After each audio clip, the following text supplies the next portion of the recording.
দামেস্কে এজিদ ক্ষমতা দখল করলো অগণতান্ত্রিক পদ্ধতিতে, এবং সরকারি মালের কোনো হিসাব নাই, অডিট নাই, স্বৈরাচারী কায়দায় তিনি ক্ষমতা দখল করে মদিনার আহলে বায়েত যারা মদিনার নেতৃবৃন্দকে তার আনুগত্য করার জন্য বাধ্য করলো।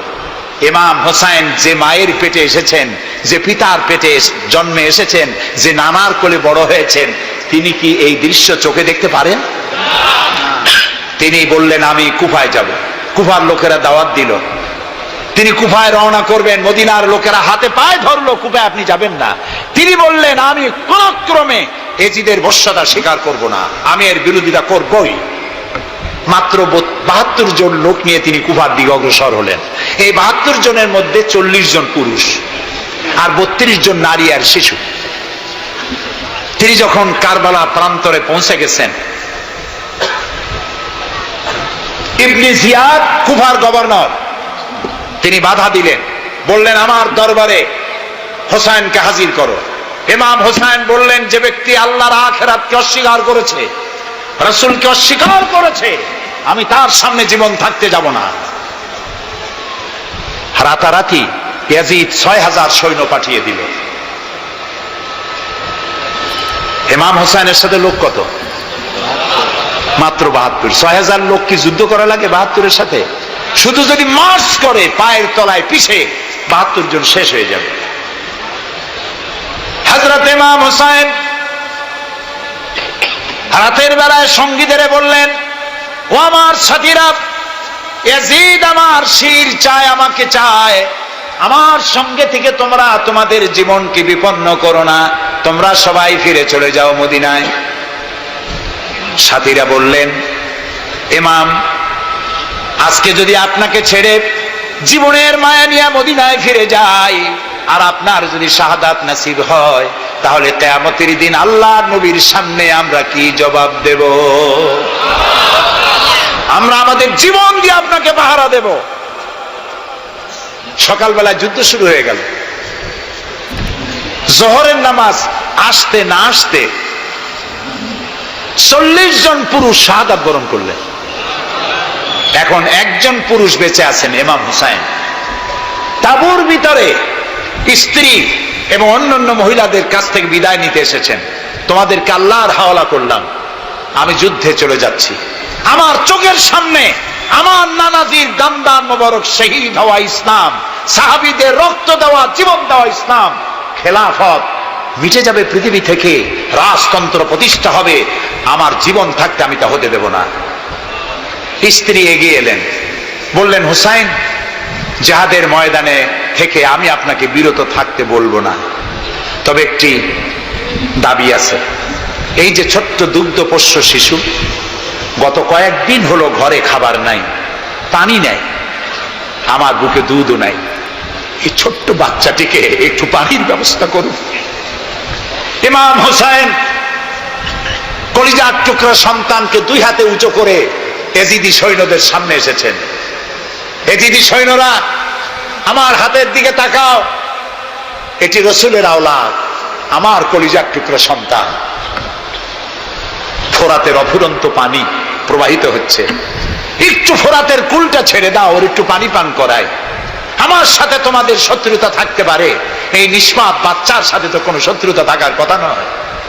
তার এই আবেগপূর্ণ কথা এজিদি সৈন্যদের কলিজা স্পর্শ করলো না। তারা বিষাক্ত তীর নিক্ষেপ করলো। ইমাম হোসাইনের উঁচু করে ধরা বাচ্চার বুকের ভিতর থেকে বিষাক্ত তীর প্রবেশ করে বেরিয়ে গেল অপর প্রান্ত থেকে, রক্ত ফিনকি দিয়ে বেরিয়ে এলো। ইমাম হোসাইন 2 হাতে আজলা ভরে সেই রক্ত চেহারায় মাখতে লাগলেন আর বললেন, কলিজার টুকরা সন্তান, সালেহ আলাইহিস সালামের উটনির রক্তের চাইতে তোমার রক্ত পবিত্র। হযরত সালেহ আলাইহিস সালামের চাইতে রাসূলুল্লাহর মর্যাদা অনেক বেশি, তুমি তার আওলাদ।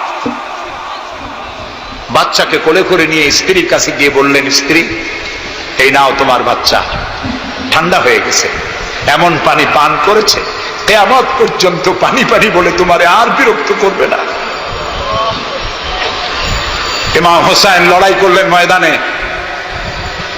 বহু সংখ্যক সৈন্য হতাহত করে ফোরাতের কুল উন্মুক্ত করে ঘোড়ার পৃষ্ঠ থেকে নেমে এক আস্তা পানি তুলেছেন, পানি পান করবেন। মুখের কাছে যখন আকণ্ঠ তৃষ্ণার্ত পিপাসার্ত হোসাইন মুখের কাছে পানি নিয়েছেন, হঠাৎ ভেসে উঠল মনের পর্দায়, একটু আগে আমার কলিজার টুকরা সন্তান এই পানির অভাবে চলে গেল। 40 জন মানুষ বিদায় হলো, এক ফোঁটা পানি দিতে পারলাম না, এই পানি আমি কেমনে খাই? হাতের থেকে পানি পড়ে গেল। অশ্বের পৃষ্ঠে আরোহণ করলেন, চতুর্দিক থেকে তীর আর তরবারি আসতে লাগলো।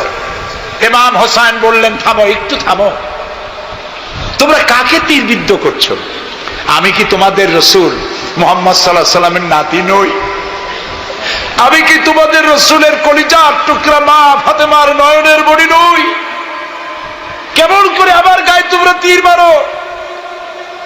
উম্মে সালমা, আমাদের মা উম্মে সালমা রাদিয়াল্লাহু তাআলা আনহা, সকাল বেলায় 11ই মুহররম সকাল বেলায় তিনি ঘরে বসে কাঁদতেছেন।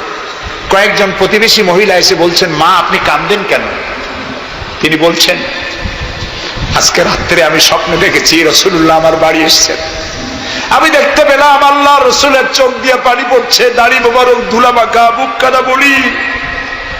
আমি জিজ্ঞেস করলাম, ইয়া রাসূলুল্লাহ আপনি কাঁদেন কেন? মুখখানা মলিন কেন? দাড়ি মোবারকে ধুলাবালি কেন? রাসূলুল্লাহ বললেন, উম্মে সালমা তুমি জানো না আমি এইমাত্র কারবালা থেকে এসেছি। আমি দেখে এলাম আমার কলিজার টুকরা হোসাইনের শির মোবারক তার দেহ থেকে বিচ্ছিন্ন করে ঘোড়ার পদতলি, ঘোড়া দিয়ে পদদলিত করা হয়েছে তার দেহ মোবারক। ইসলাম এত সহজে আসে না, অনেক রক্ত পাড়ি দিয়ে এসেছে ইসলাম। হযরতে হোসাইনের মস্তক মুবারক ইয়াজিদি সৈন্যরা একটা প্লেটে করে নিয়ে কুফার গভর্নর ইবনে জিয়াদের সামনে রেখেছে। ইবনে জিয়াদ চেয়ারে বসা, সিংহাসনে বসা, ইমাম হোসাইনের মস্তক মুবারক তার পায়ের কাছে রেখেছে। কলঙ্কিত ইতিহাস, কি করে আমি শুনাই আপনাদেরকে? ইবনে জিয়াদ চেয়ারে বসে পায়ের কাছে রাখা ইমাম হোসাইনের ঠোঁটের উপরে লাঠি দিয়ে নাড়তেছে।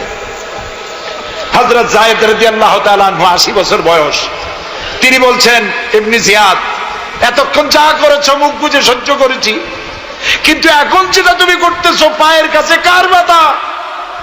তুমি যে ঠোঁটের উপরে লাঠি দিয়ে নাড়তেছো, আমি যায়েদ আমি দেখেছি রাসূলুল্লাহ 1000 বার এই মুখের উপরে চুমা খেয়েছে। তোমার বেয়াদবি বন্ধ করো। প্রিয় ভাই সব, রাজতন্ত্র নয়, পরামর্শ ভিত্তিক সমাজ ব্যবস্থা প্রতিষ্ঠার জন্য আল্লাহ তাআলা ইসলাম দিয়েছেন, দ্বীন দিয়েছেন।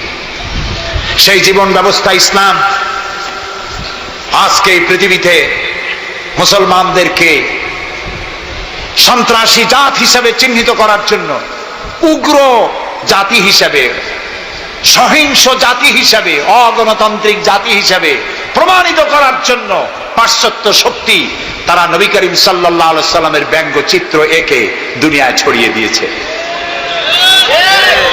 আজকে জুমার খুতবায় আমি কসাই মসজিদে বলেছিলাম, রাসূলুল্লাহর মাথার উপরে বোমা আকৃতির পাগড়ি বেঁধেছে, পাশে 2টা অর্ধনগ্ন মেয়ে লোক রেখেছে। নাউজুবিল্লাহ। তোদের মতো অসভ্য আছে পৃথিবীতে? ডেনমার্ক, আমেরিকা, ইউরোপ, তোমরাও কি মানুষের মতো কাজ করেছো? বিশ্ব নবী পৃথিবীতে সব দিয়েছেন, কিছু নেন নাই।